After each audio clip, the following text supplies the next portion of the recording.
Okay. Hi, this is Chris Harris, and you are watching the Letterman Podcast.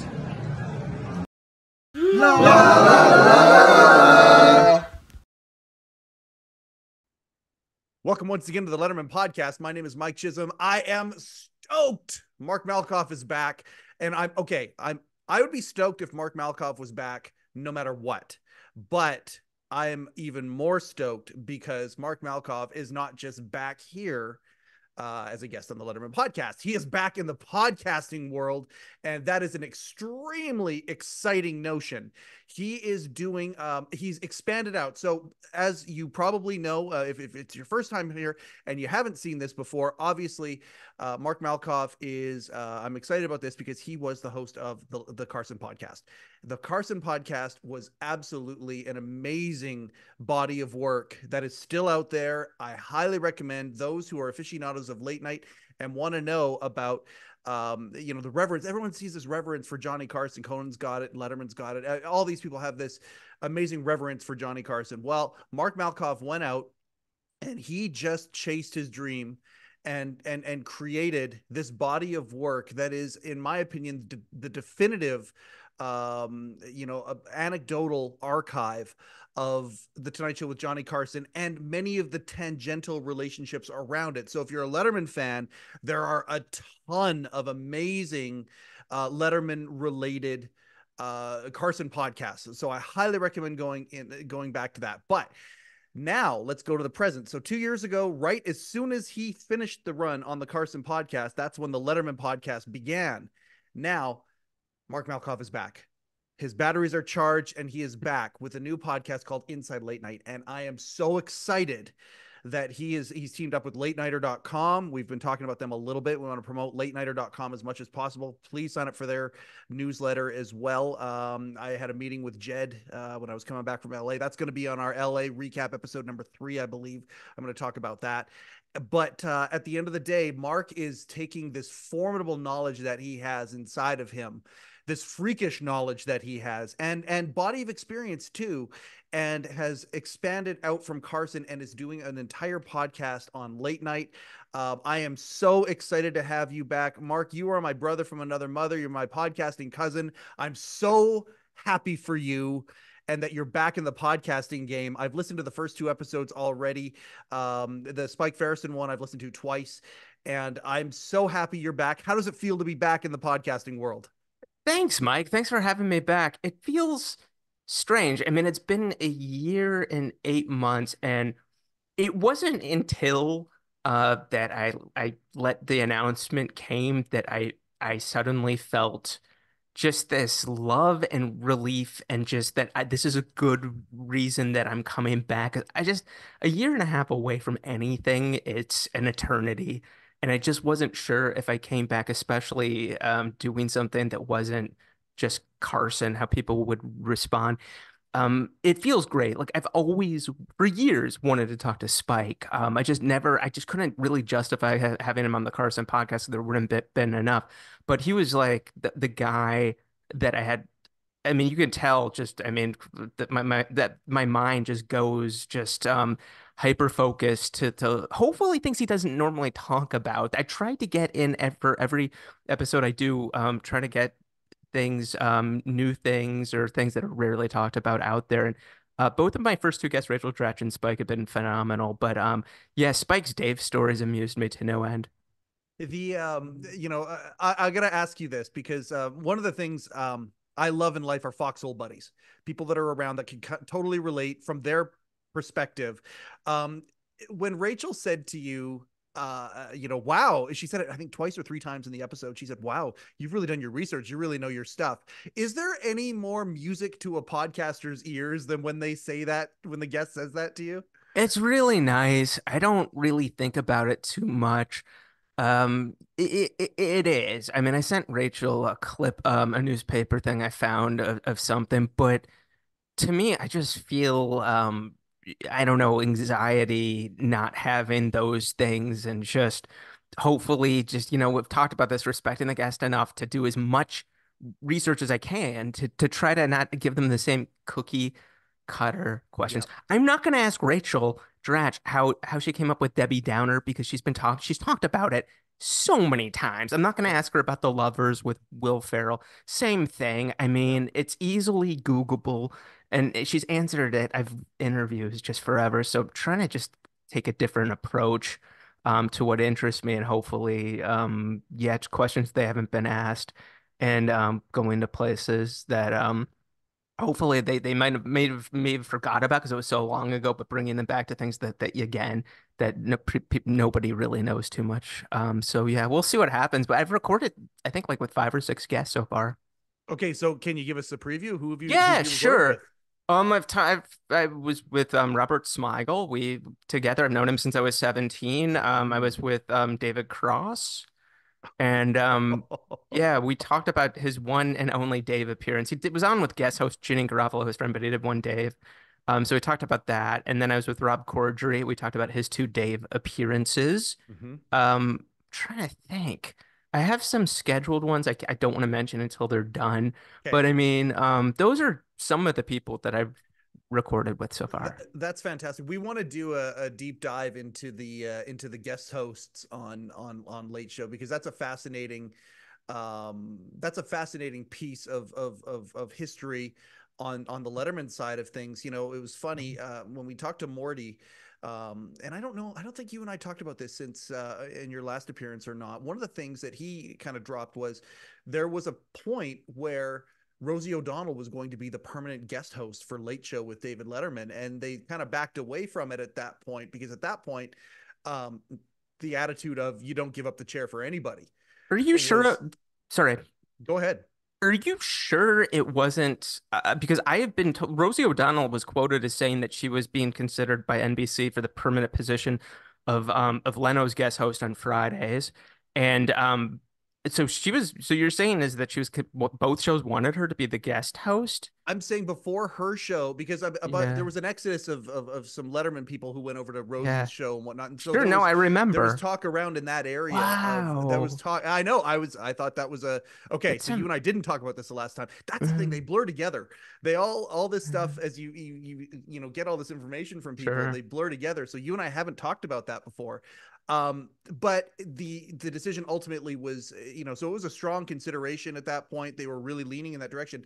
But then, you know, either Dave or the staff around or a combination of both said, you know what, we're going to back away from that. You don't give up the chair. So And interesting. Yeah, that's what yeah, Jay said to Rosie. I mean, Jay, I talked to him. He says it didn't happen. Rosie said that Littlefield said we want you on Fridays, and that Jay said I don't want anybody guest hosting. It was going to be yeah, and that's according to her. And Jay yeah, doesn't. He says it didn't happen, or maybe the message didn't get to him. But Rosie went on record saying that. But that's interesting that the one person that what you're saying is she was being thought about for both shows. yeah. Compliment to There you her. go. And see, I wouldn't have known that about Jay if it wasn't this is where the iron sharpens iron. I appreciate you saying that part.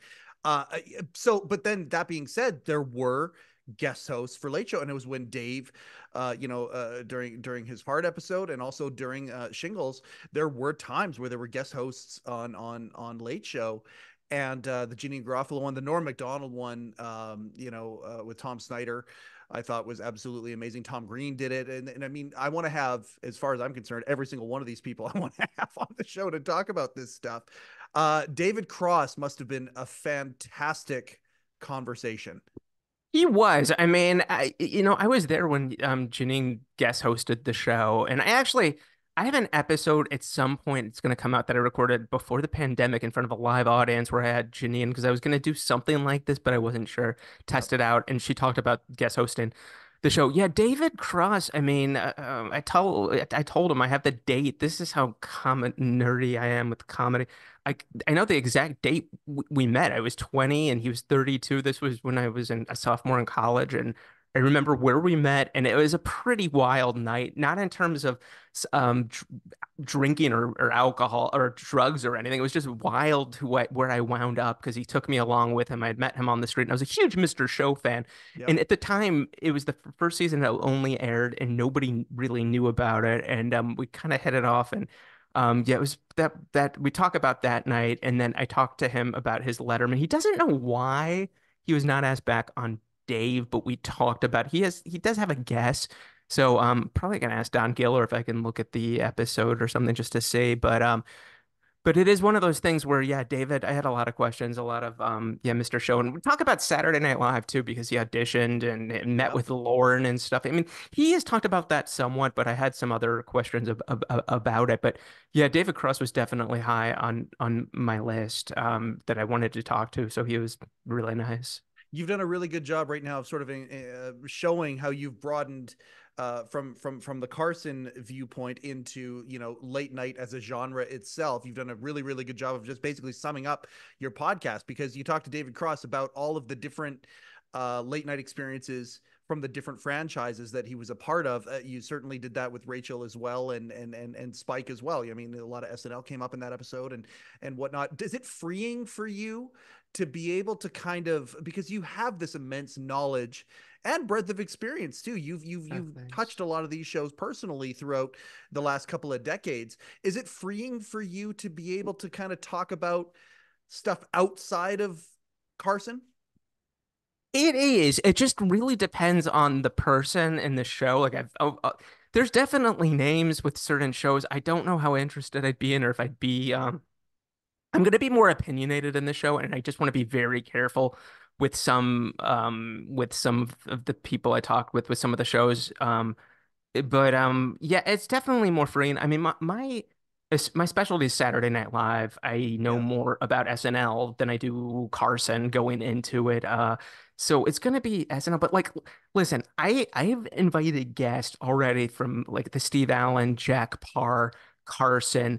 Cabot. I'm trying to, we're gonna do Alan Thick of the Night. We're gonna do Magic Hour, You're Arsenio. doing Thick of the Night. Oh, as a Well, Canadian I'm boy, trying I to just got to say encompass thank you for every that. I'm trying to really encompass everything. It's just obviously it's harder to get people from like Jack Parr and Steve Allen just because Yes. people are, you know, really older and there aren't a lot of people left. But I Yeah. mean, in terms of the spectrum of what is late night with, Cavett and Midnight Special, I am going after everybody I can. It's just right now the people I've been able to connect with so far are from the younger shows, but I Yeah. definitely want to go with the full range.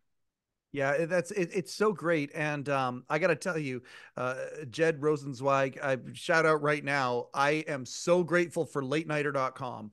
I am, I've, the moment I realized that it existed, I reached out to him and I thanked him up and down. And I continually will do that. Can you imagine if latenighter.com existed like 15 years ago? Like, this is one of those things where I'm so long overdue as far as I'm concerned. When did your association with them begin? Jed listened to the Carson podcast, and was a really big supporter of mine. And we had talked on the phone a bunch of times, and it was one of those things. Always thought about maybe doing something like this, and Jed was very encouraging. He's like, if you ever do, let me know. And it just the timing was really good. I mean, yeah, I think that Jed does a fantastic job. And again, yeah, there's nothing else like it. I mean, latenighter.com, you have what is Bill Carter's title is editor at large, I Editor at believe. large. Yeah. And I mean, yeah, perfect. you get the guy from the New York Times who covered late night for years, the late shift. So I think that, and he's got an exclusive. He got an exclusive with Jimmy Fallon. I know he's talked to Yeah. some Daily Show peeps. So, yeah, it's definitely what they're doing is exciting, and it's just only in its infancy. So to Hmm. see where it's gonna go is exciting, and I'm Oh happy to be a yeah. part of it. Yeah. I mean,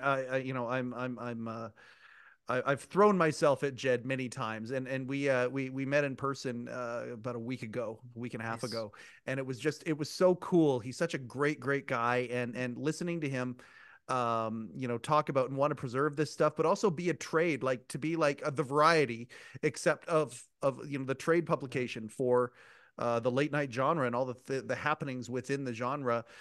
I think that Bill did a good job the last time he was on this show talking about how there's not a lot of appointment television anymore. And late night is one of those things. Sporting events and late night is one of those things where it's topical. It is appointment television in so many ways.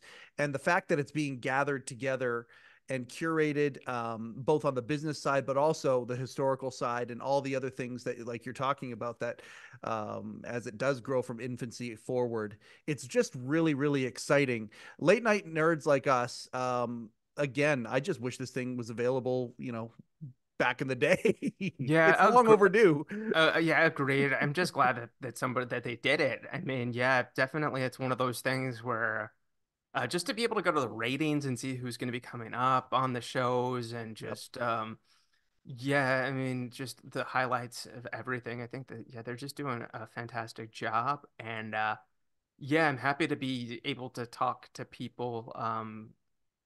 Yeah, from the I want to talk to some of the current shows too.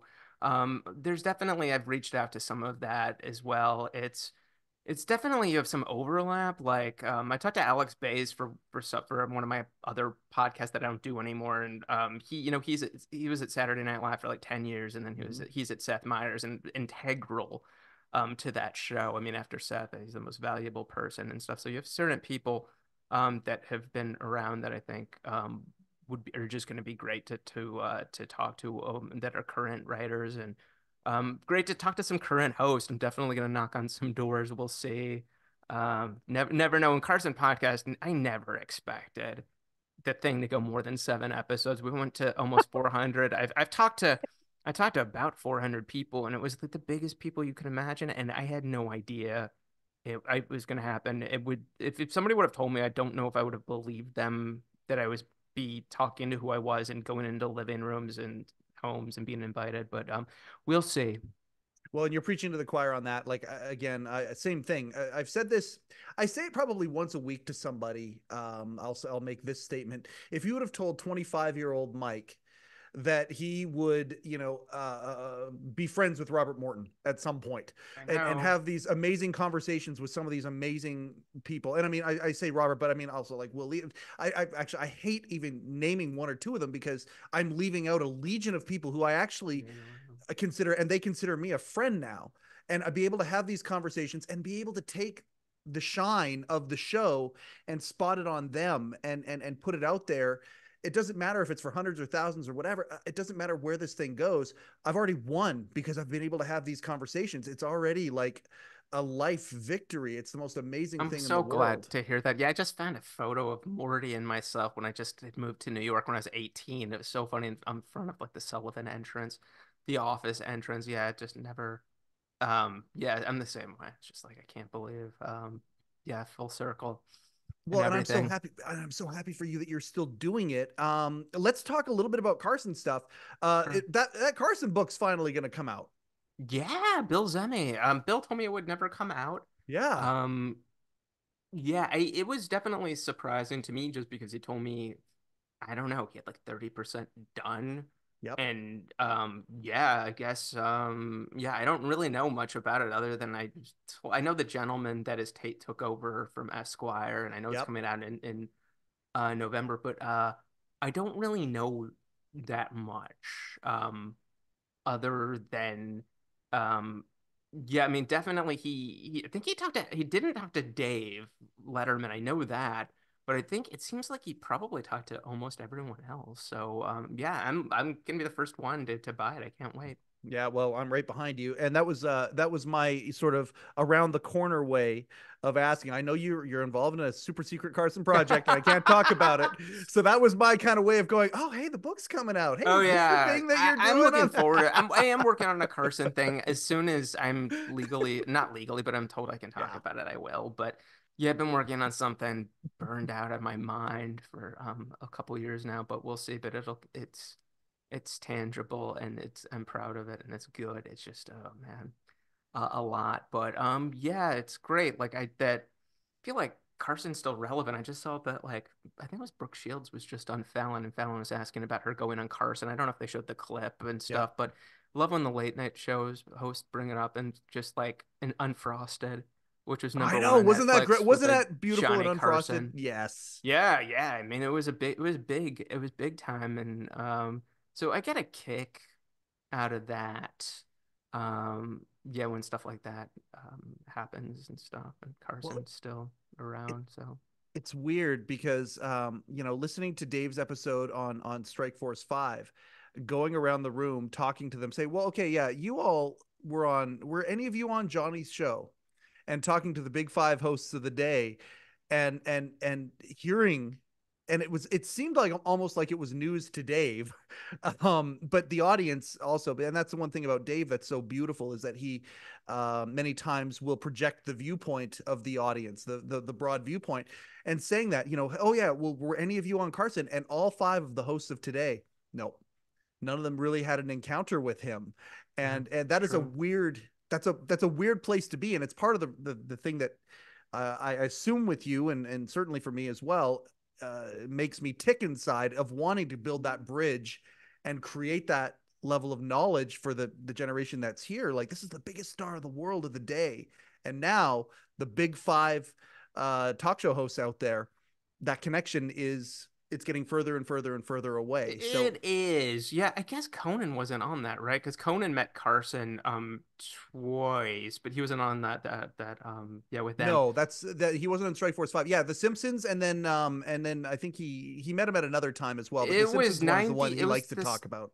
it was leading up to when he was hosting. They had the Center for Communications luncheon at the Plaza Hotel, and Yes. Johnny was honored, and Conan was introduced to him. So they have that, and like the only other person who I feel like came close was Jon Stewart, maybe getting booked on the Tonight Show, but with Carson. But Jon Stewart said I still sucked at the time, but I think he would have done very well. And I think if the show would have gone another year, Jon Stewart probably would have got him booked, and Johnny would have loved him. But yeah. Speaking of Jon Stewart, isn't it interesting? Carter, when he came on a couple months ago, we talked about this. You talk about these people that are being elevated. And I certainly felt it when Conan appeared on the Tonight Show not too long ago. And Jon Stewart is the same sort of thing. There was a time when Dave kind of this place of elevation happened where he was bigger than the guest, and he became, you know, I call him Powerful Dave for shorthand. And it's fun watching some of these people who are newer become giants now. Conan certainly is, and Jon Stewart certainly is as well. It is very interesting watching Jon Stewart come back into the world of late night. Yeah, John has been missed. I mean, his Apple show, I thought that they did some great stuff, but it's one of those things. It's a little bit like when Conan went to TBS. I mean, Mhm. people watched, but it wasn't, it's just, it wasn't the same. I could think just I feel like once Conan started his podcast and his HBO thing that he Yeah. does now, but his podcast is just like new energy and just that was like the perfect format. And I think John coming back home, especially with the yeah, that a larger studio audience and he maybe had on Apple, it just seems like he's home and it's just great to see him back and he's missed and they're really smart to record the Q&A.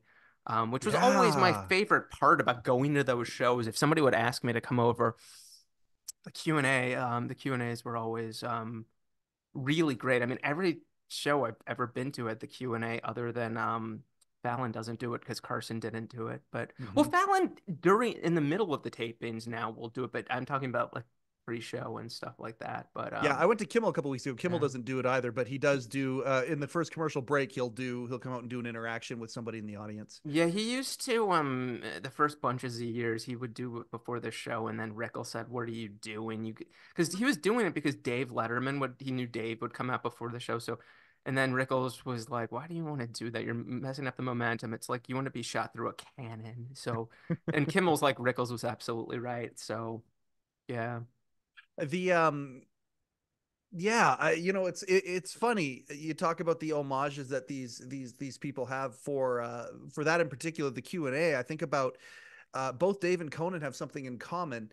Dave, near the end of his run on Late Show, I should say, he talked about how sometimes the most interesting part of the night for him was the Q&A. And you look at Conan now as well. Conan O'Brien Needs a Friend is a phenomenal podcast, and he could, fill it with celebrities forever if he chose to. But one of the things he keeps talking about, and you look at the new travel show as well, he likes to go and talk with regular people. He loves that aspect, and it's interesting how some of these hosts, the curiosity isn't so much about celebrity anymore. It's for Americana or the people out there who appreciate their work. It's interesting how they kind of move in that direction. Yeah, I mean Carson shined when he would talk to the people that weren't famous. I mean, a lot of famous Yep. people, let's face it, are boring. Um, and yeah, I mean, he if you can get somebody, and I'm sure these people are all pre-screened just to make sure they're good talkers and okay to be on camera and stuff. Yep. But yeah, I think that is always been wonderful. And Dave with the Q&A especially was always amazing, but he always he wouldn't go longer than the what 2 minutes or 3 minutes until Alan Coulter started doing the warm up and then the audiences started getting better. And then I wish I could have been some of those audiences when he was doing the 15-minute Q&A, which I when I was told that I was like, you gotta be kidding me. He would stay out there for that long, sometimes 20 minutes, somebody told me up to. I don't know. I Yeah, don't know. there I you don't know how are. long our exchange I've is. seen this. No, I've seen this. Oh, of It's course, of amazing. course. I don't know how Yeah, long the exchange was, but yeah, I keep asking. Like I'll every once in a while I'll ask Walter. I asked Shecky before he yeah. passed. Is there a chance that was recorded? Because to me that was about 7 or 8 Oh, minutes. I I mean, don't and think so, dude.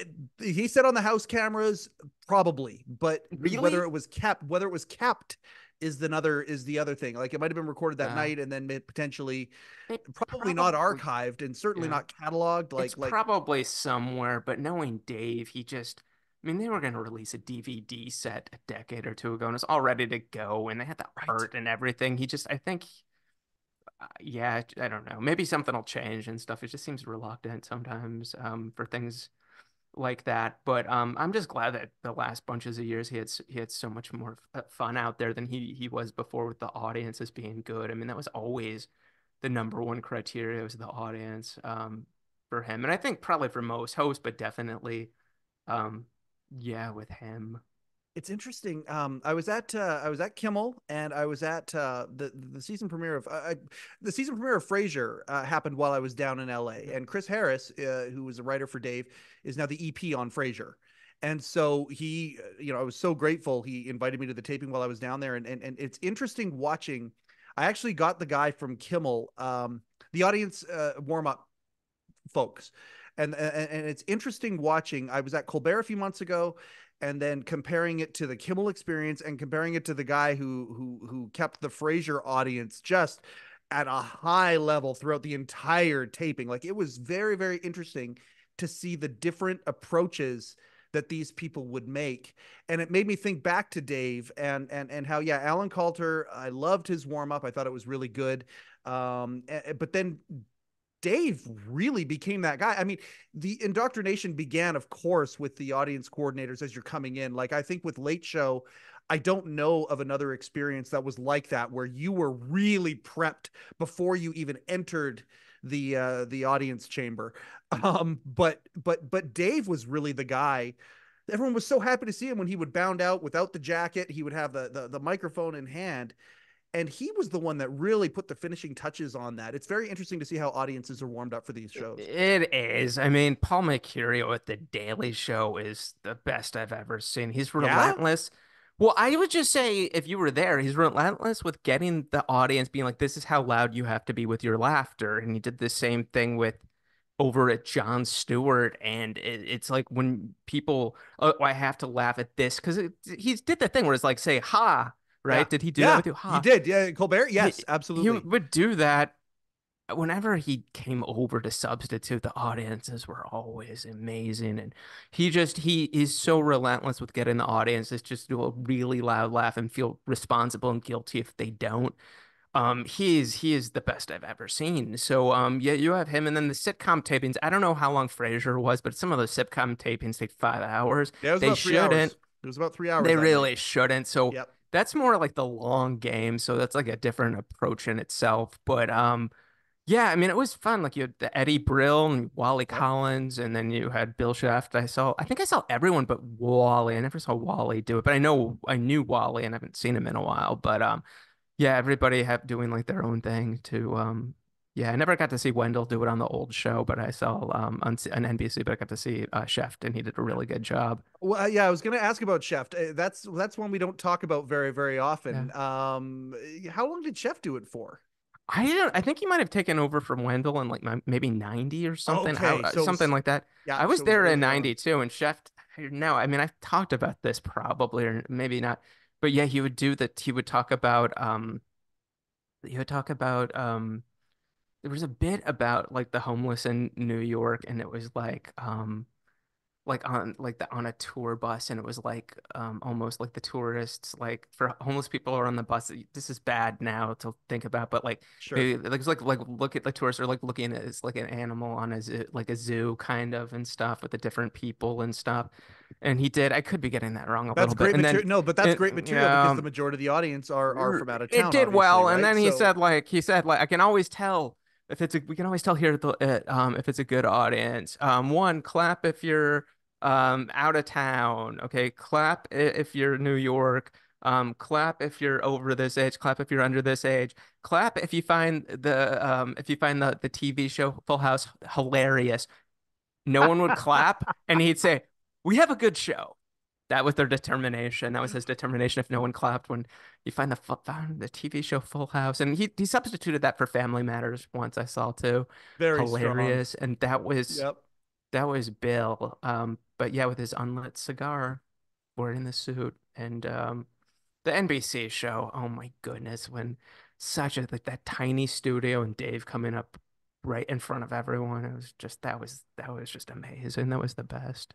Yeah. And speaking of Dave, and there's a lot of cool stuff that's come out this year and that is coming out. We just on the heels of announcing two more My Next Guests, Charles Barkley and Miley Cyrus. That's going to be very Heard about fun. that. Yeah. It's fun. They found their voice. I think like the first season, they were trying to still figure it out, like anything and stuff. I thought that they did a good job, but yeah, Dave's great. I'm just so glad. I mean, there were people that were saying after he retired, they thought it'd be like Carson with him not showing up, but he's and then he's producing that a movie. He's producing a few Yeah. movies, right? So Yeah.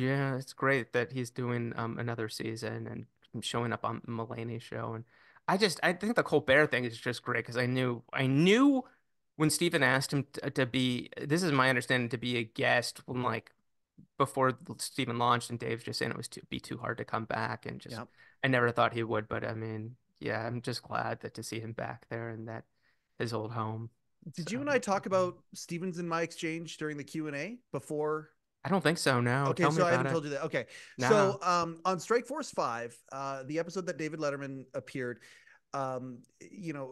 Steven asked him a couple of times. He said, because Dave actually threw it out there saying, "Well, I've been on all your shows, oh, except for you, John." And Steven said, "Well, no, Dave. Like, and you got to wonder how much of that is telegraphed and how much of it isn't. But at the same time, you heard." If you listen back to it, and perhaps I'm imagining it, but I asked Steven about it, and he did confirm it.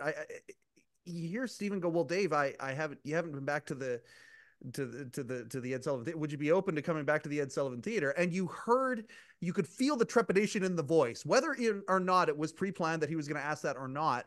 And one of my questions for him, when I talked to him about it, was I said, "Were you nervous asking him about that?" And he said, "Absolutely, he was.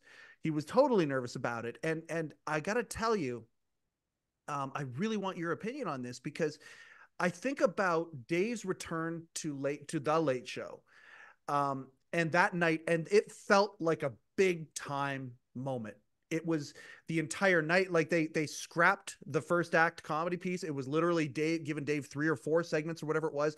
He was part of the musical. Obviously he had the National there, brought them out. They sang one of his favorite songs, Space Invader. Dave was part of the whole night, and it was a big moment. It was so cool. And they even did they filmed another segment which they just showed last Thursday, the question. I want to talk about that in a second.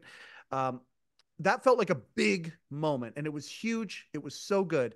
And then Conan comes back to the Tonight Show, and they give him 2 segments, but to me that was a missed opportunity that they could have had an equal something of an equal type moment on the Tonight Show. And I just look at the way the two franchises handled bringing back their original signature stars, and I thought it was very interesting, the difference between the two.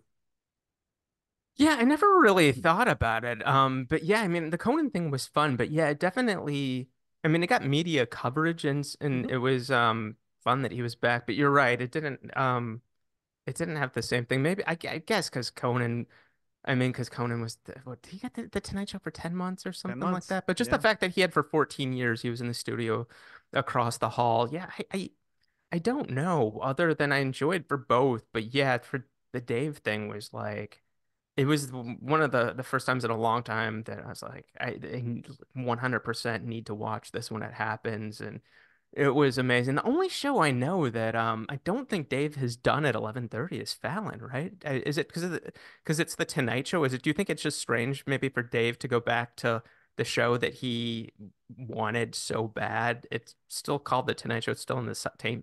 He's never been back. He went to Jim. He was on Jimmy's 12:30 show, right? That's But right. He he's went. never. That's He's right. never been on the Tonight Show, has he?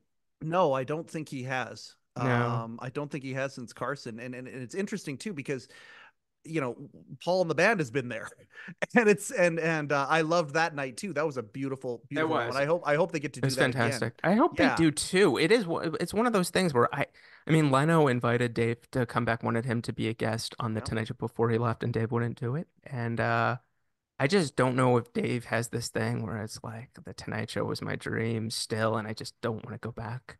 I'm waiting for the day that Jimmy is like, I don't know, if something, nothing bad happens, but he has to take a day off or something, and then Dave's like like this, the guest host or something like that, or Oh, a guest host on Fallon, or like not guest host on Kimmel or yeah. something like that. I mean, that would just be It, amazing to it'd have be him come. He'd be as good as ever. It's one of those things you don't want to come back unless you are still at the top of your game, and he still is. You could do it effortlessly, and people would love it. and that's the thing where less is more. You're talking about, and I want to get back to guest hosts in a second because Kimmel, like Kimmel again, this is showing that if Conan is that giant, Jon Stewart is that giant, Kimmel is certainly now on the way to it because he is at that place where he just. He doesn't give any more F's in the sense of, no, I'm going to take the summer off. No, I'm going to have guest hosts, and I'm not going to feel even a little bit intimidated that if I have David Spade on, that suddenly the network is going to be going, oh, well, let's bring somebody else in instead, and that that Larry Sanders bit, the idea of the paranoia of the guest host. But to go back for a second to Dave, to that previous point, one of the things that I think we're really enjoying now with Dave being at the place in his career, and you alluded to it, is how good he still is. He's still at the top of his game. When he was on Colbert a few months ago, there were so many people out there saying, "Oh, we got to bring him back. He's got to be back in some capacity to do this." I think Dave has mastered the art of less is more. Colbert's questions, the Colbert questionnaire, whatever it's called, whatever the bit's called, came out a couple of days ago. They filmed it obviously back then, and you know Jerry Seinfeld asked Dave this during their Netflix exchange. Hey, what's your favorite chocolate bar? And because Dave has been so private for so long, the less is more thing. Every single time he lets out a little tidbit about his personal life, people are like mesmerized by it. When Seinfeld asked him his favorite chocolate bar growing up, and Letterman said was and still is Reese's peanut butter cups, he got a fuck. Everyone applauded. Everyone applauded. The other night, same thing. What was the first concert you ever attended? The Beach Boys. Everyone applauded. They were Yeah, so happy to hear that's a that. good point. I mean, he was always like that, even from the NBC show and early CBS. Any personal details he would talk to. That's why it was so strange when he went on with Barbara Walters that summer leading to CBS, talking Yep. about his girlfriend at the time and her Mm-hmm. name and just. But when he would talk about like what he did for the weekend and stuff, it was always Carson would talk about his personal life all the time Yep. on the show, what he was doing. He would talk about his wife or things that they did. Yeah, Dave just that there was definitely like a mystery like this allure, kind of like Bob Dylan and stuff. Yep. A little bit where you're just you have no most of those other people like Jay, I mean, is so approachable, always in public, Yep. and not much of a mystery. Whereas Dave, it was definitely there still is mystique to the guy, 100%. But yeah, it's just it's different. It's kind of cool. But yeah, when Dave opens up, it's always a treat. The yin and the yang of him and Carson was so interesting. Like you say, when Carson was going through something. I mean, how many divorce jokes did Johnny Carson make about himself throughout his career? You could probably create a half hour episode of something just in that. Like he was always talking about that sort of stuff. Dave never did. Another contrast, and I'm super curious. This is one of the questions. If I ever do have the chance to have him on, one of the questions I have for him is looking at his post late show activities. And as far as I'm concerned, he and his team have done a master. It's a master class in how to be a statesman in something after you've done something for a long time. I am so curious. They've been written. It's been written about many times that last sort of experience that he had with Johnny before Johnny started getting really sick. And seeing that Johnny um, basically left. His last real appearance was on Dave's show when Dave was filmed in L.A. Um, and then he left the spotlight entirely. And I wonder if Dave looked at that and said, "You know what? I see where you are post show, and I don't want to be that. So I am going to have my foot." My toe in the water, and I am gonna like. Is that was it because of seeing Johnny and where Johnny was at that Dave decided to stay working? I think so. I think I could be off, but I thought Dave said something to the effect of what you were saying, that it just he just once he said I'm not coming back, just he slowed down to a point when he just didn't want to become that. It definitely affects your energy and just like I would just think like vitality and stuff. But in terms of Johnny not coming back, oh, some of it had to do with his physical appearance because he quit smoking and gained weight, Mm-hmm. and he just didn't want to be seen just looking different and people thinking about him being different. So I think a lot of it was just the physicality thing. But I think he would have been maybe a little open, a little bit more and stuff. But yeah, I just love. I mean, I was my friend Matt McCarthy just did a thing yesterday on TikTok, which I don't do TikTok, but he's texted to me about, because it's been 32 years since Johnny retired. It was Mm-hmm. yesterday, and he took his VHS tape, which I still have my VHS tape from the last show that I taped, and just showing the clips and stuff. And then he talks about the Dave tribute show to Johnny, which I've talked about many times. I Mm-hmm. was there, and just when Dave reveals that all those questions were Johnny, I went back and I believe that those jokes were from February of 2004 to like October 2004. I think that's the timeline for all those jokes. And then, yeah, he started getting really sick and then died in January of '05. But I believe that's the timeline for those jokes. That's interesting. I didn't know that. I'm glad you said that. You and I did talk about the Johnny tribute show on one of your previous appearances here. I don't think that fact came out. That's interesting that they didn't just go through the entire catalog. I don't. I think one of the only things that was dated about that was there was a Clinton reference, and I wouldn't even call it Ye- dated because you can still make fun of Mhm. Clinton today, and it's still it's that guy. You talk about evergreen. Boy, oh boy, Bill Clinton. He's got that quality when it comes to being a punchline. Yeah, it felt fresh. It did not feel dated. And you go back and you watch that tribute episode at that point, and you think about it back.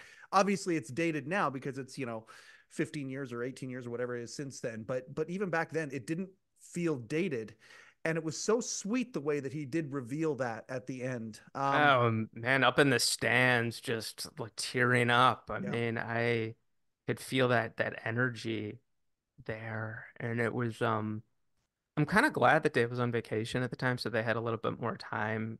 Because Leno, I think the first show back, it was like right after Johnny had passed. They have Ed and Rickles and Newhart and Katie Lang, who did such a marvelous job.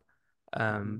The tribute, but it just was so quick, and I feel like Dave having a little bit more time just to reflect. I thought that was really good. That helped the time in. Talking about Johnny, it's interesting how you talked about how the quitting the smoking his appearance. Um, and it's ironic that I'm saying this to you, the host of the Carson podcast. But imagine if podcasting was a thing in the early '90s. Like, can you imagine what Johnny would have done in that medium, He would have where been appearance didn't so matter? happy. He would have Yeah, loved to do something where he could just talk to scientists and I mean the people he would go out with dinner in terms of the guests and stuff. It was always the ecological guys. It was always like a Carl Sagan, yeah. Jim Fowler, Dr. Paul Ehrlich, who was population control, and he'd always those are the people he wanted to spend time with after the show and have dinner with, and it wasn't. It wasn't the big star movie stars. Mm-hmm. I think that says a lot. And I think Dave, if he actually did get together with guests, which I don't know if that ever happened. Maybe it did. It would probably be. I know he did the one Rickles dinner, probably didn't want to do it, but did it. Mm-hmm. I'm sure it would just be some of those guests that Dave put on that wouldn't have gotten on the 11:30 shows. Dave was just curious. They wrote a book or they just yeah, race car drivers or whoever, but Old Dave would Comedy not. Store guys, Dreesen and Altman and guys like that. Yeah, I I think, think so. guys like I that. Yeah. want to ask, did you hear this about Bette Midler was just on I guess David Duchovny has a new podcast about failing, about failure, and Bette Oh, Midler was talking about how she just her biggest failure was her CBS sitcom, and she said something to the effect that she told Dave that that was her biggest failure was that CBS show.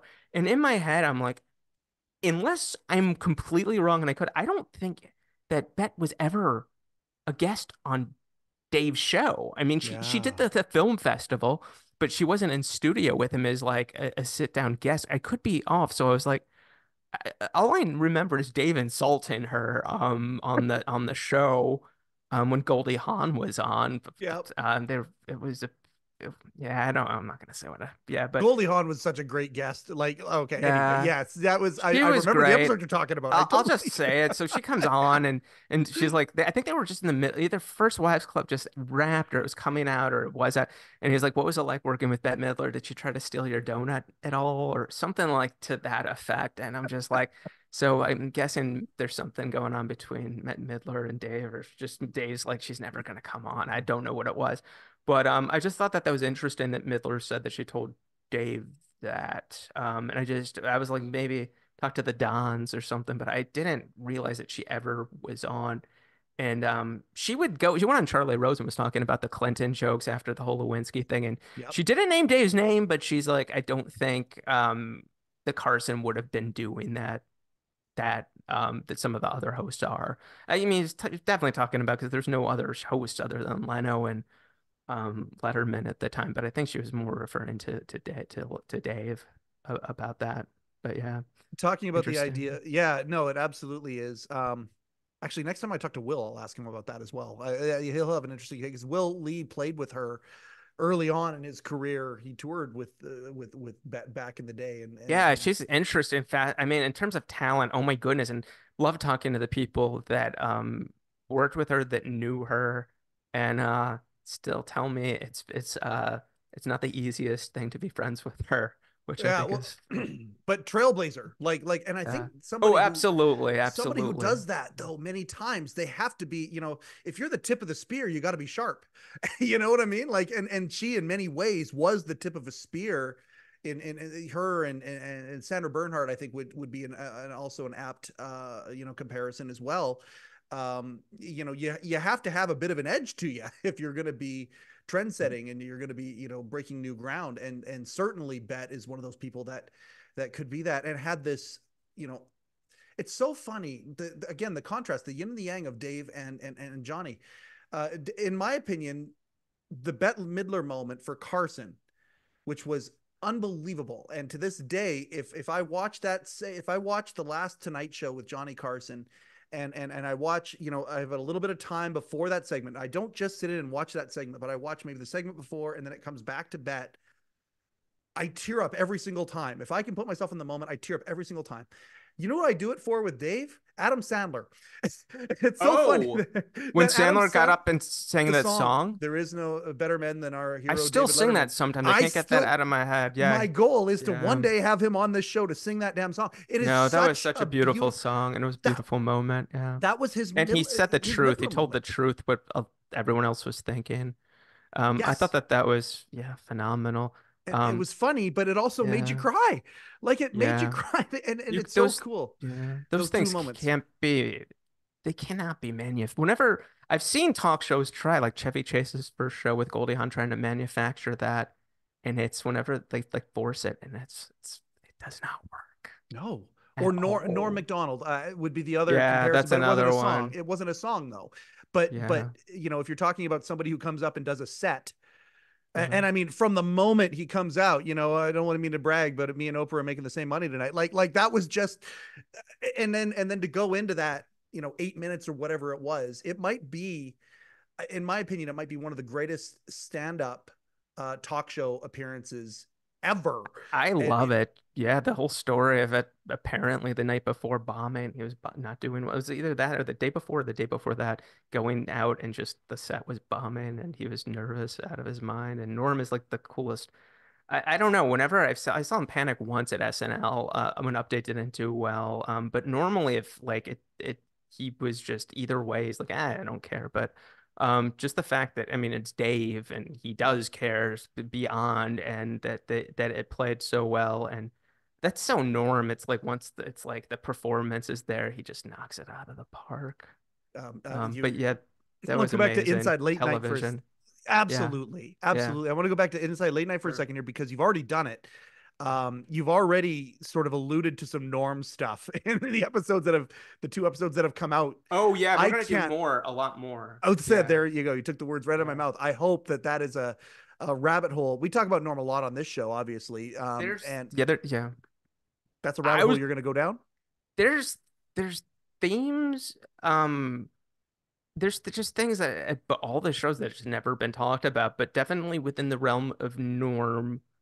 Um, yeah, I don't know why they've never really been talked about, but yeah, I mean, that's the whole goal with my show is to tell those stories. I mean, I recorded with Smigel. Mm-hmm. Oh my goodness. We did our first one was like an hour and then we did like 2 hours and 45 minutes. So it'll probably be like three episodes Amazing. divided. And it was like one thing after another of reveals and my dopamine is starting to hit yet. And it's just like those things that I don't know about. And there's definitely within Norm, there's yeah, within him, there's a bunch of that type of stuff that we're going to be exploring.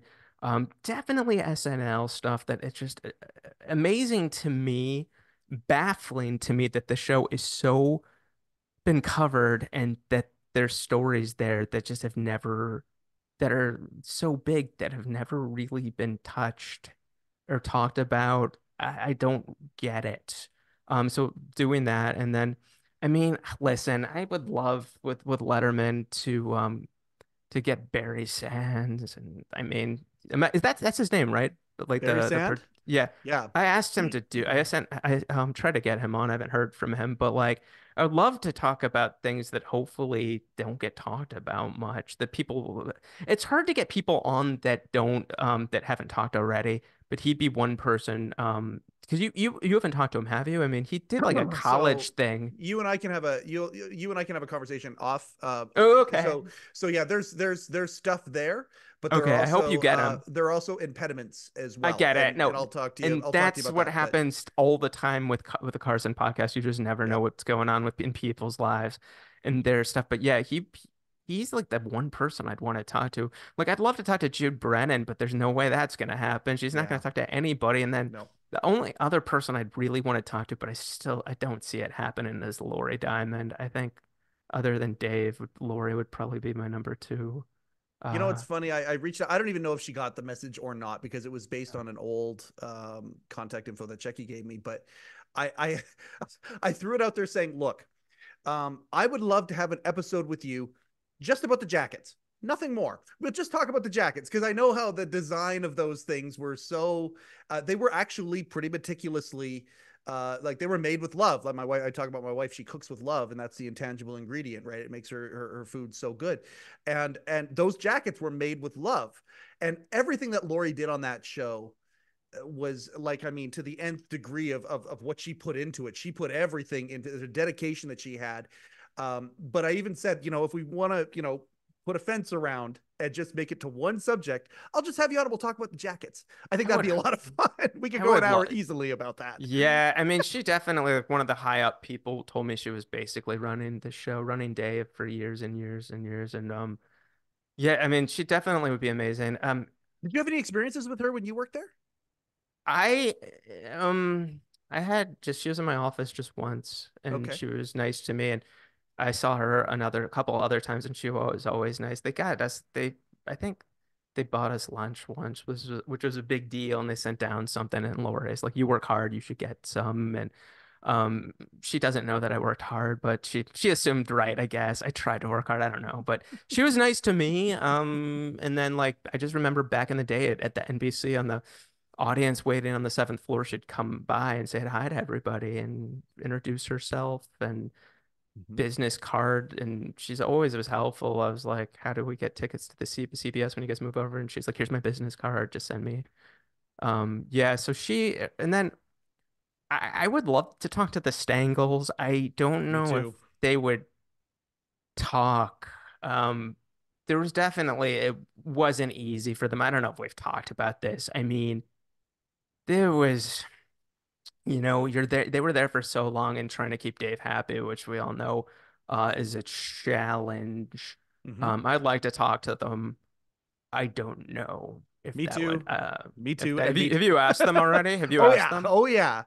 Yeah. And again, it's funny. Like I think there's a few people out there who are so cautious, and a few of those people I've gotten to and become friendly with, both either been on the show or behind the scenes, where they're so cautious about it because um look, we've talked about being the head writer position on this show. Like John Beckerman came on and he did such a good, classy job talking about, that position. It The head, was rough. I talked to John oh, about that. Yeah. yeah, absolutely. And being the head writers for so long in the way that they did it in the transition of the show. Like, I mean, I want to show, I would love, how Conan used to put on the show on his TBS show. They used to put like the outtakes and the rehearsals, and they used to make that into a show. It was like a clip show that they did. It's one of my favorite. I loved the TBS show before he went to the half hour format or whatever.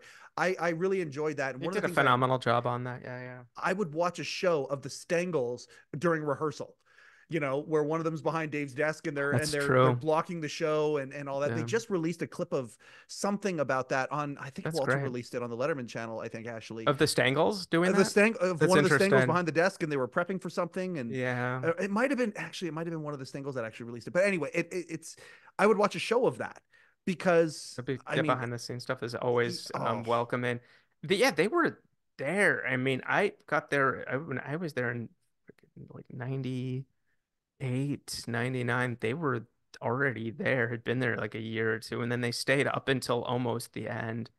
yeah, So yeah, they have the stories. It's just I just know it wasn't easy. So I get their and I don't want I'm not putting words in their mouth, I'm not speaking for them, but maybe hesitancy to talk sure.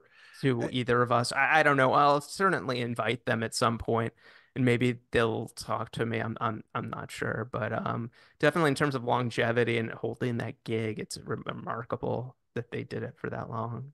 Yeah, they did an incredible job. But at the same time, when you're the head writer, you're gonna make friends, and you're gonna have resentment, and you're gonna have like it's a thankless job in so many ways because you're getting it from the top, but you're also getting it from, from these creatives who just desperately want to.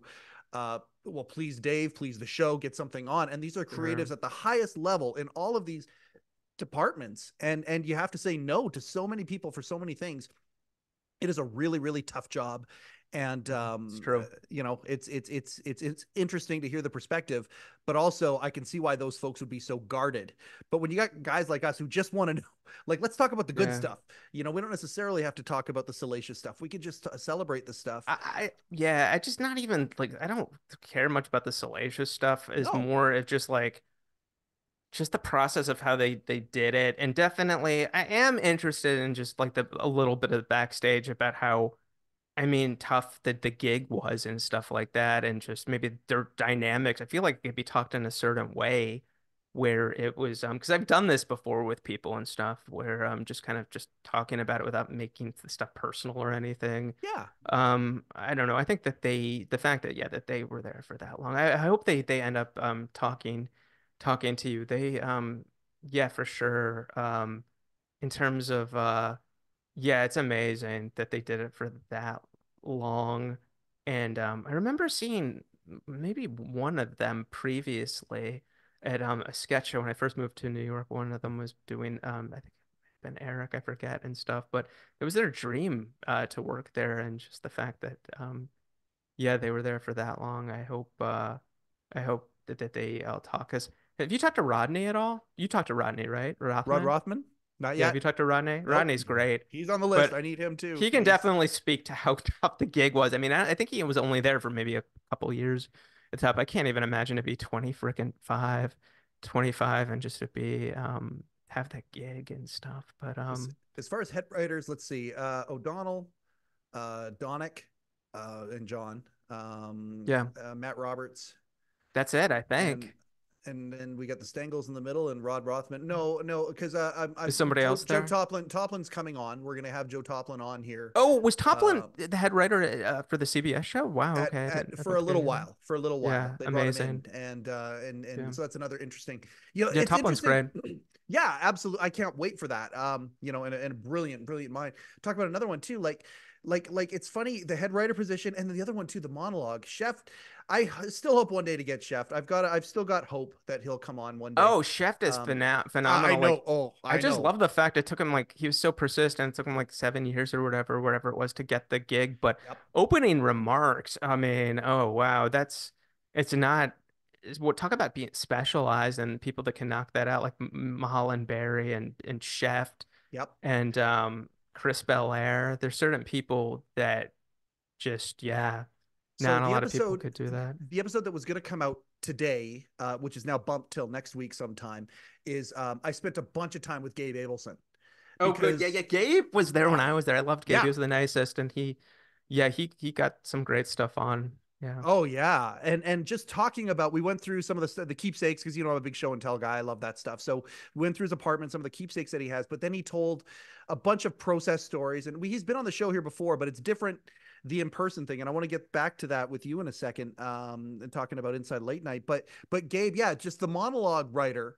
The head monologue writer, again, another very interesting position in that show. And it's funny, if you look at Gabe's social media now, still to this day, you'll see the big Facebook post, and you know that it's the economy of words is good if it can all be in bold. And you'll see Gabe just throwing jokes out there, and they are 100% in Dave's voice still. And it's so Yeah. interesting, that dichotomy, and seeing these people who think in that way. Steve Weiner, he can go into Robert Klein's voice like that, and he actually does a pretty good imitation of it. So listening to Steve talk and actually say like a Robert Klein joke and imitate him while he's doing it is just, it's fantastic. And God, I mean, it's been 20 years probably since he wrote for Robert. So just really Amazing. interesting. You're doing your podcast now. You used to do a lot of them in person, right? With the Carson podcast. I did, but I did it because there really wasn't the technology like back in like when I started, like 2013. I Yep. started released it in 2014, where it was good enough to be able to record like we're doing right now. So I would do them in person a lot. Mm-hmm. And I certain people I would love to do in person. I think ideally I'd rather have the connection and be in person, but I've done everything remotely and it works. And I'm working on, I mean, I have other projects and it's just like, if it happens organically, like somebody's like, I'm in town or somebody's Mm-hmm. around and it's just like, do you want to come over? And I'm around, I would.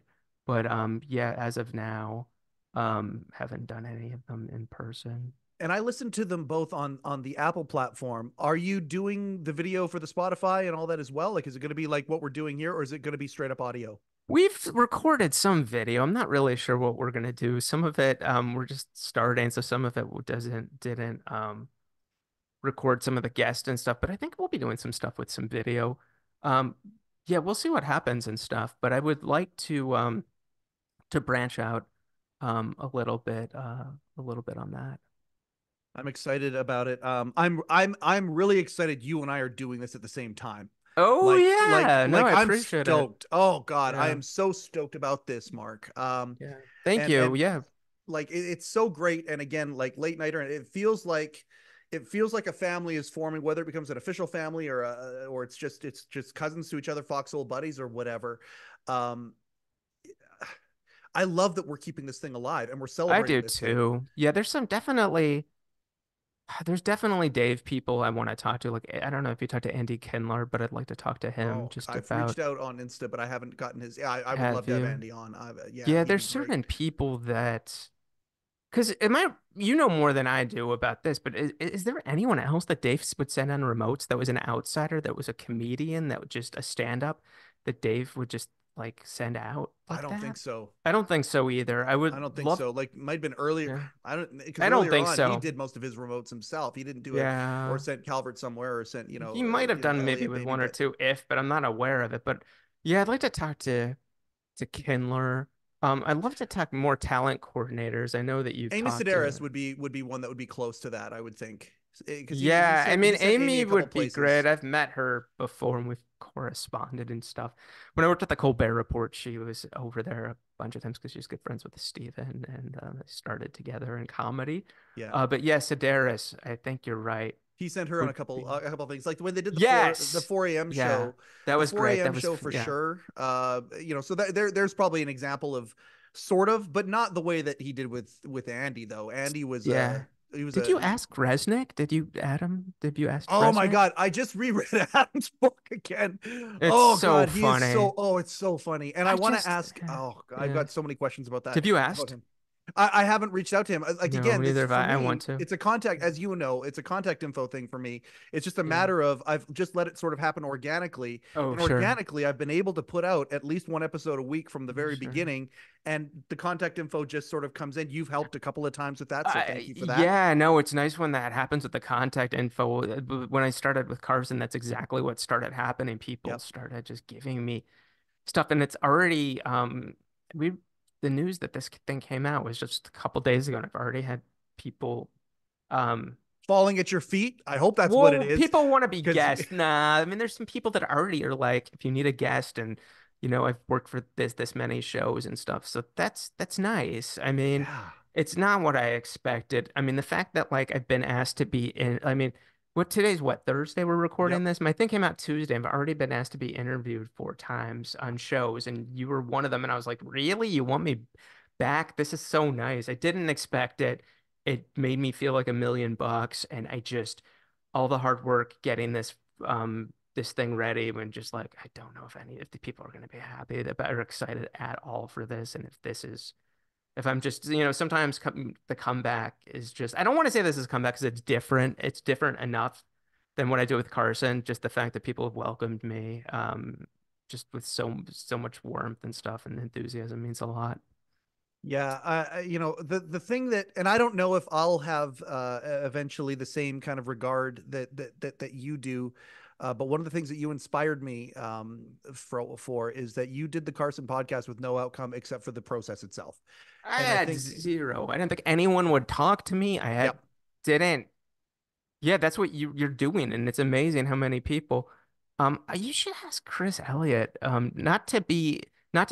I know you've asked him to be on. I've asked him to talk to me, but not to talk about himself at all, but to talk about other people that he worked with on the show, or well, maybe that might be and it's been a while. because I know he won't talk about It's himself. He doesn't like talking about himself like a lot yeah, of he other sure people. doesn't. But He if you can sure get him doesn't. to talk about other people that were there at the show and like Joe Fury or whoever and stuff, Yeah, and get like his take on like other people that were I would love to see Chris Elliott with you I'll because tell you this. You talk about elusive folks. Having yeah. Chris and Adam on at the same time would be See, if unbelievable. you can make I it would love. happen, you Wow, should that's ask oh, them. and that might be That would be the the next way I dream. Maybe approach it Chris because Elliott would do it at that, would do with it Adam, for that. I mean, Chris has said, and I don't think I'm telling tales out of school. He said if he's promoting something, if he has something to promote, he said he'll put our show at the top of the list, oh which I wow. thought was a very Oh, sweet that's thing to good. say. I just thought it was like Um, he just doesn't like really talking about himself and well, like about there's that part of it, yeah. which is and I said, A look, I lot of want to famous talk about people are like that, but I want to talk about their lives. I want to talk about what they're doing now. Mhm. Like we're Yeah. about to do a listening party with Steve Young's got a comedy album coming out. Yeah, I heard about And that. I we're just going to ran do into him. we're going to do a listening Yeah, party for it. I want to great. talking about Chris Harris doing Frasier. I'm so happy seeing some of these folks who made their bones at Letterman, like Carter and Craig, like, oh my God, How I Met Your I Mother. know. Like, it's Yeah, just it's a so great to see that. And I want yeah, to, people have that's, done a lot of them have done very well. yeah. And it's the spider web that goes out and it happens organically. It's such a beautiful, beautiful thing. And I'm so glad you're back because you get to come back and you had that break. Yeah. and you're coming back with a different, like, the idea that you're going to do all this stuff about Norm Macdonald, like, again, to I'm go back to gonna that, see what I like, can do. I mean, my knowledge of the SNL stuff is definitely, as I mentioned, is there and unexplored territory.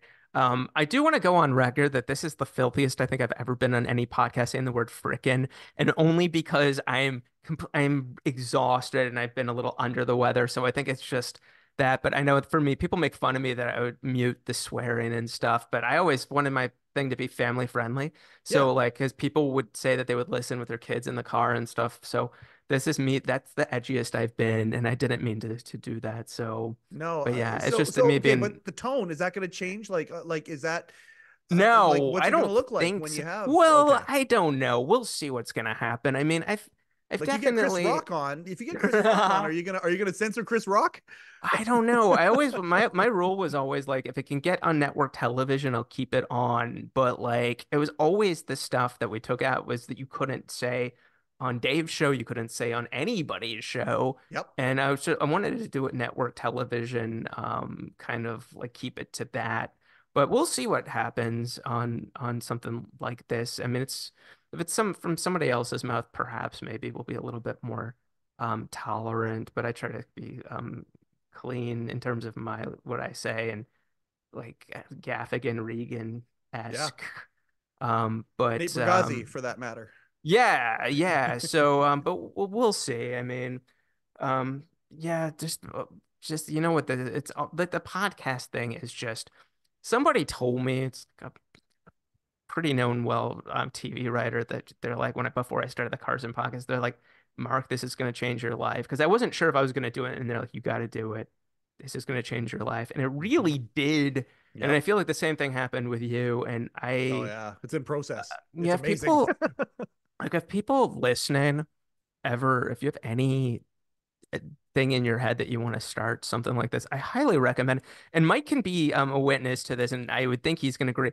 We had no idea what we were doing. The imposter syndrome thing Oh, forever, and like, who am I to be doing this? I don't know what I'm doing. Keep driving the school bus, like a fourth grader driving the school bus. What am I doing? Type stuff. But it does go away, and it gets easier. Um, and it's just the rewards are just so great. And I highly recommend anybody if you're listening and you want to do something like that, just to pursue it. And you just never know what's going to happen. But in terms of like what happened to Mike and with me, it's a astronomical in terms um, of what's happened. you are a sweetheart knowing how to finish up an episode. That is a perfect way to. That's a perfect way to finish it. No, it is, because I completely attest to it. And I don't say it nearly as well as you do. Your TED talk as well, by the way, when you talk about you do something without an outcome, you do it for the joy of it.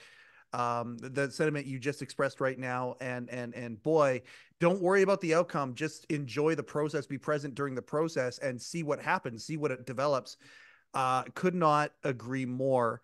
When are you dropping Inside Late Night? Is it every Tuesday, right? It's going to be every Tuesday, and I do want to mention that I have two episodes with Rick Scheckman that I recorded that never were released. So I we're was gonna gonna get ask those. you, you're gonna put Yeah. those on? Yeah, I mean, we're gonna get them up at some point. I do want to say also that Bless we're your gonna do heart, Mark. Bless your yeah. heart for Yeah, that. there he is. There's the man. Oh, We are going to be doing Patreon hopefully sometime soon, and we're going to have bonus episodes, and perhaps maybe some of the Shecky stuff will go there. I'm not really sure. It's been a while since I've listened to it and yeah. stuff, but Shekster was I know super supportive of you and myself, and I miss him, and um yeah, he's beloved by so many people. So Oh, you're a sweeter for mentioning Shecky at the end of this thing. yeah, I love you, man. right I'm back so at you. grateful for this here. Is there anything that you want to throw out there? So, latenighter.com. Everybody who hears this through their ear holes or sees it through their eye holes, go to latenighter.com, subscribe to the newsletter. You get every morning in your in your email, you will see highlights of what happened last night. On all the late night shows, a nice little roundup, any changes that are happening within the industry. For example, after midnight is changing their format a little bit. Well, who was the first person to cover it? It's Jed and his team at Late Nighter, and Exactly. Bill, of course. And they're building their podcast stable as well. They got a couple SNL ones there, and now Inside Late Night is there. Hey, who knows? Letterman podcast may be there one day. You never Oh know. my You never know. goodness. You never know. They'd be Um, so happy to have you, I would Oh, guess. But yeah, in a who second, knows? and I just love this collaboration thing. So Inside Late Night every Tuesday on the Apple, the Spotify, all the podcast platforms, whatever. Subscribe on them all, everybody. Come on. And what else? Anything else to plug at this point here? I'm going to be We, doing, I think, a little bit more of late night stuff that I've on my Instagram, which just Mark Malkoff is my handle, and yep. just because I have the photos. I mean, I was going to Dave's show when I was in high school, driving up 3.5 hours from Hershey, Pennsylvania, going to Mm-hmm. Saturday Night Live. I was there at Conan in the infancy, so just that more documentation and stuff and things I've saved over, I think, on Instagram, going to be having a lot of late night stuff that I think people will like That's the high profile featured. stuff. But you've also got the lower profile stuff that people haven't heard of. Talking to Rachel Dratch, you talking about her show that you went and saw. you know Five the times for $5, and I still, yeah, Dratch and Faye was the show at UCB in New York on 22nd Street, and Rachel had been on SNL for a season, and I had seen Tina and Rachel perform at Second City in Chicago, and Tina, and her, it was the best sketch show I ever saw, and they did it, I think, 7 times in New York, and I was there for five. I just, after a while, I was like, I gotta let someone else see it. It would sell out every time. And they would just be out on the sidewalk hanging out afterwards. And people, I was always too nervous to go up and say hi to them and stuff. Mhm. But just, yeah, just I remember one of near the end or whatever. Yeah, Lauren was there and stuff. And you're just like to see this guy in this theater on 22nd Street that used to be, I believe, a strip club. And it was definitely, and that's when Tina got update. It was a month or a couple months later that she got update. But just to be there for these things and to see people in Chicago before they were fully formed and stuff. I definitely have some fun stories to be there and just to see the evolution. So yeah. And yeah, the width and breadth that of knowledge and experience that's in your head is just it's Oh, unparalleled. and thank and you. and you yeah, no, it's the We'll truth. and see. and you're an inspiration to me. Thank Talking you, about my Tina friend. Fey back then, this is a thought that came to me when you and Rachel were talking. Superman became Superman when Clark Kent took his glasses off. Tina Fey became Tina Fey when she put hers on, which I thought was interesting. I thought about that during the episode, listening to you and Rachel talk about that.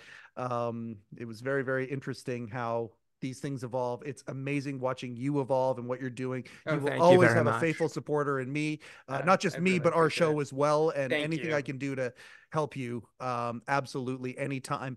I'll say a real quick outro here, and then you and I can say our goodbye privately. Um, Yeah, thanks this for is. yeah. Go ahead. No. Say go. Say your thank you.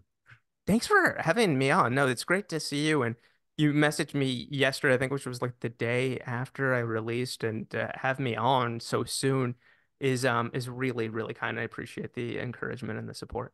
Oh, Mark, you'll always get it. And I mean, you're not on enough as far as I'm concerned. I would have you on Oh, once thanks. a month. I adore you. We adore you. Mark was one of those guys who, right at the very beginning, encouraged. Not only did he inspire through his actions and what he did, but he's one of our very first guests. And having Mark on and seeing him back, LL Cool J said it best. Don't call it a comeback. He's been here for years. Mark Malkoff, watch Inside Late Night, and it's just it's great that there is so much celebration going on of this thing that we love so much. This, whether it's Letterman itself or the broader perspective. Obviously, on this show, we talk about the broader perspective a lot. It's so in line, and it's so great to have somebody out there doing that. One sponsor only so far with the Letterman podcast. Hey, maybe late. You know what? Let's just say LateNighter.com is an honorary sponsor. Let's do that as well because they're doing the Lord's work, as we like to say. So go to LateNighter.com. But our one and only sponsor, Hello-Deli.com. Rupert may not own the Hello Deli anymore, but Hello-Deli is still doing its thing. You want your Letterman Late Show with David Letterman mugs, hats, shirts, all that stuff, go to hello-deli.com, and Rupert will pack it and send it with love personally. That has been another episode of the Letterman podcast with Mike Chisholm. Coincidentally, I am Mike Chisholm. Thank you and good night. Overcoat and underpants.